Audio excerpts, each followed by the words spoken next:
నమస్తే, welcome to YR TV. నేను రంజిత్. ముఖ్యమంత్రి పోస్ట్ పైనే కన్నేసిన రాజగోపాల్ రెడ్డి. రాజకీయంగా సమయం సందర్భం వచ్చిన ప్రతిసారి కాంగ్రెస్ కీలక నేత మునుగోడు ఎమ్మెల్యే కోమటిరెడ్డి రాజగోపాల్ రెడ్డి సంచలన వ్యాఖ్యలతో కాకా పుట్టిస్తూనే ఉన్నారు. అయితే ఆయన వ్యాఖ్యల వెనక ఆయన సొంత ఎజెండా ఏం లేదన్నది గుర్తుంచుకోవాలని రాజగోపాల్ రెడ్డి అనుచరులు గుర్తు చేస్తున్నారు. ఇందుకు తగ్గట్టే మంత్రి పదవిపై గతంలో పలుమార్లు ఇంట్రెస్టింగ్ అండ్ హీటెక్కించే కామెంట్ చేసిన రాజగోపాల్ రెడ్డి మున్సిపల్ ఎన్నికల రిజల్ట్స్ వేళ మరోసారి సంచలన వ్యాఖ్యలు చేశారు. ఈసారి ఏకంగా పెద్ద పోస్టుకి ఎస్తరు పెట్టినట్టుగా కనిపిస్తోంది. తనకేం తక్కువ అని ఇండైరెక్ట్గా ఇండికేషన్ ఇచ్చేయడం సంచలనం సృష్టిస్తుంది. తనకు పదవుల విషయంలో అడుక్కోవడం రాదన్నారు కోమటిరెడ్డి రాజగోపాల్ రెడ్డి. మర్యాదగా పార్టీ ఇచ్చిన మాటకు మంత్రి పదవి ఇవ్వాలని తేల్చి చెప్పారు. లేదంటే తానే పదవిని లాక్కునేలా చేసుకోవద్దంటూ వార్నింగ్ ఇచ్చారు. ఇచ్చిన మాట ప్రకారం మంత్రి పదవిని మంత్రిని చేయాల్సిందేనని, లేకపోతే తన టార్గెట్ అదే అంటూ సీఎం పదవిని ఉద్దేశించి కోమటిరెడ్డి రాజగోపాల్ రెడ్డి మాట్లాడారు. కోమటిరెడ్డి రాజగోపాల్ రెడ్డి కామెంట్స్తో మళ్ళీ రచ్చరచ్చగా మారింది. మున్సిపల్ ఎన్నికల ఫలితాలలో మునుగోడు రాజకీయాలలో ఒక్కసారిగా వేడి పెంచేలా కోమటిరెడ్డి రాజగోపాల్ రెడ్డి సంచలన వ్యాఖ్యలు చేశారు. మున్సిపల్ ఎన్నికల ఫలితాల తర్వాత యాదాద్రి భువనగిరి జిల్లా చౌటుప్పల్ మున్సిపల్ కేంద్రంలో విజయోత్సవ ర్యాలీలో పాల్గొన్న ఆయన కాంగ్రెస్ నుంచి గెలిచిన కౌన్సిలర్ అభ్యర్థులతో ర్యాలీ నిర్వహించారు. ఈ సందర్భంగా రాజగోపాల్ రెడ్డి పార్టీ కార్యకర్తలతో పాటు తన కెరియర్ను ఉద్దేశించి కీలక ప్రసంగం చేశారు. మంత్రి పదవి విషయంలో తన అసంతృప్తిని బహిరంగంగా వ్యక్తం చేస్తూ ఇవ్వకపోతే ముఖ్యమంత్రి అవుతానని చెప్పడం తెలంగాణ రాజకీయాలలో పెద్ద చర్చకు దారితీస్తుంది. ఆయన మాటలలో కనిపించిన ధీమా రాజకీయ సంకేతాలు ఇప్పుడు కాంగ్రెస్ వర్గాలలో హాట్ టాపిక్గా మారాయి. నిజానికి తాను త్వరలో మంత్రి అవుతానని, అది సాధ్యం కాకపోతే ఇంకా పెద్ద బాధ్యత తీసుకునే స్థాయిలో ఉన్నానని స్పష్టం చేయడం చర్చకు దారితీస్తుంది.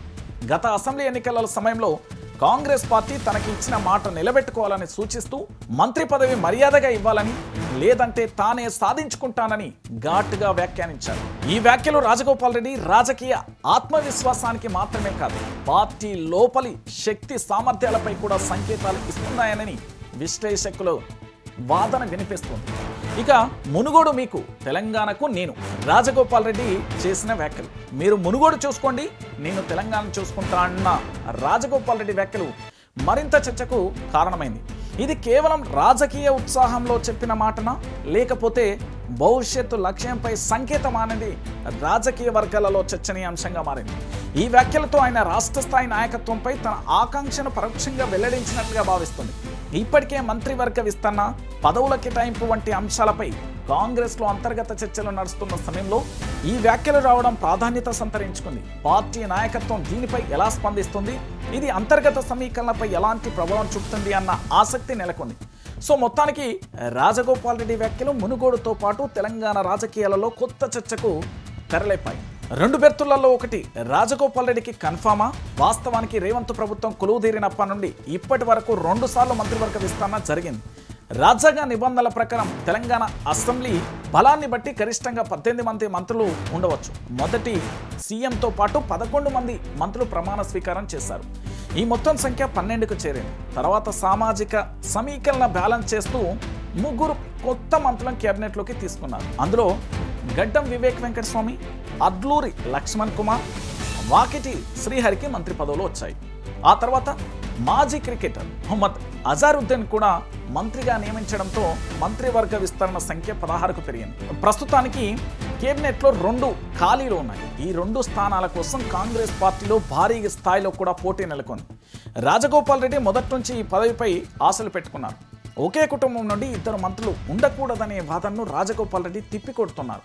క్రికెట్లో ఇర్ఫాన్ పఠాన్, యూసఫ్ పఠాన్ ఇద్దరు దేశం కోసం ఆడలేదా అని ప్రశ్నిస్తూ తన సోదరుడు కోమటిరెడ్డి వెంకటరెడ్డి మంత్రిగా ఉన్న తనకు పదవి ఇవ్వాలని డిమాండ్ చేస్తున్నారు. అయితే రెడ్డి సామాజిక వర్గ సమీకరణలో రాజగోపాల్ రెడ్డికి ఛాన్స్ పార్టీలో చేరే సమయంలో ఇచ్చిన మాట ప్రకారం తనకు మంత్రి పదవి ఇవ్వాలని రాజగోపాల్ రెడ్డి అధిష్టానాన్ని కోరారు. అయితే సామాజిక సమీకరణలు జిల్లాల వారీగా ప్రాధాన్యత దృష్ట్యా ముఖ్యమంత్రి రేవంత్ రెడ్డి ఆ 2 స్థానాలను ఎవరికి భర్తీ చేస్తారనేది సస్పెన్స్గా మారింది. తెలంగాణ కేబినెట్లో ఇంకా మైనార్టీ వర్గానికే సరైన ప్రాధాన్యత కల్పించాలనే డిమాండ్ ఉంది. అలాగే హైదరాబాద్, ఆదిలాబాద్, నిజామాబాద్ వంటి జిల్లాల నుంచి మంత్రులు లేరు. ఇక ముద్రాజు సామాజిక వర్గం నుండి వాకటి శ్రీహరిని, మాలమాదిగ సామాజిక వర్గం నుంచి వివేక్ను, లక్ష్మణ్లను తీసుకోవడం ద్వారా ప్రభుత్వం అట్టడుగు వర్గాలకు ప్రాధాన్యత ఇచ్చింది. మిగిలిన 2 స్థానాలలో ఒకటి రెడ్డి సామాజిక వర్గానికి ఇస్తే మరొకటి మైనార్టీ లేదా మహిళా కోటాలో వెళ్లే అవకాశం కనిపిస్తుంది. రాజగోపాల్ రెడ్డి ధీమాను చూస్తుంటే తదుపరి విస్తరణలో ఆయనకు చోటు ఖాయమనే ప్రచారం జరుగుతుంది. కానీ కాంగ్రెస్ రాజకీయాలలో ఎప్పుడు ఏం జరుగుతుందో ఊహించడం కష్టంగా మారుతుంది. మొత్తంగా తన పట్ల అదృష్టం తలుపులు తడితే త్వరలోనే మంత్రి పదవి వస్తుందని, అప్పటి వరకు వేచి చూస్తానని ఆయన రాజగోపాల్ రెడ్డి చాలా స్పష్టంగా చెప్పడం హీట్ పెంచుతోంది.